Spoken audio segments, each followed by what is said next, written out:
जय मल्हार. भारताच्या स्वातंत्र्यासाठी या देशातल्या अनेक भटक्या जमातीतील तरुणांनी स्वतःला झोकून दिलं.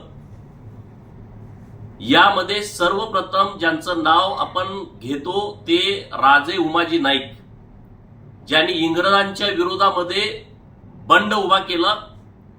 भारताच्या स्वातंत्र्याचा जाहीरनामा पहिल्यांदा राजे उमाजी नाईकांनी जाहीर केला. या देशाच्या स्वातंत्र्यासाठी फासावरती गेले.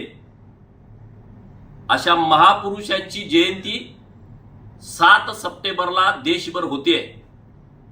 त्यांचं जन्मगाव पुणे जिल्ह्यातील पुरंदर तालुक्यातील भिवडी आहे आणि या भिवडी या गावामध्ये राजे उमाजी नाईकांना अभिवादन करण्याचा कार्यक्रम 7 सप्टेंबरला होतो.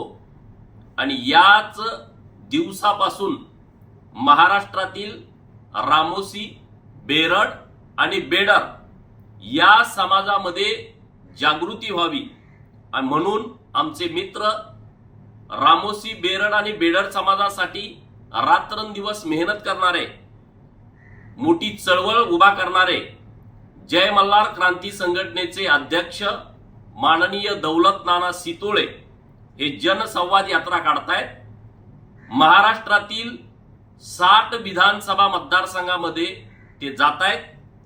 तिथल्या समाजाच्या व्यथा अडचणी समजून घेण्यासाठी राजे उमाजी नाईक महामंडळ जे राज्य सरकारनं स्थापन केलंय त्या महामंडळाची माहिती लोकांना व्हावी, त्या महामंडळाच्या योजना लोकांना माहिती व्हाव्यात आणि त्यामध्ये काही अडचणी येत असतील तर त्या अडचणी समजावून घेऊन राज्य सरकारकडे पाठपुरावा करण्यासाठी या जनसंवाद यात्रेचं आयोजन केलेलं आहे. मी मनापासून माननीय दौलत नाना सितोळे यांनी जी जनसंवाद यात्रा काढली आहे त्या यात्रेला खूप खूप शुभेच्छा देतो, पाठिंबा देतो. जय मल्हार.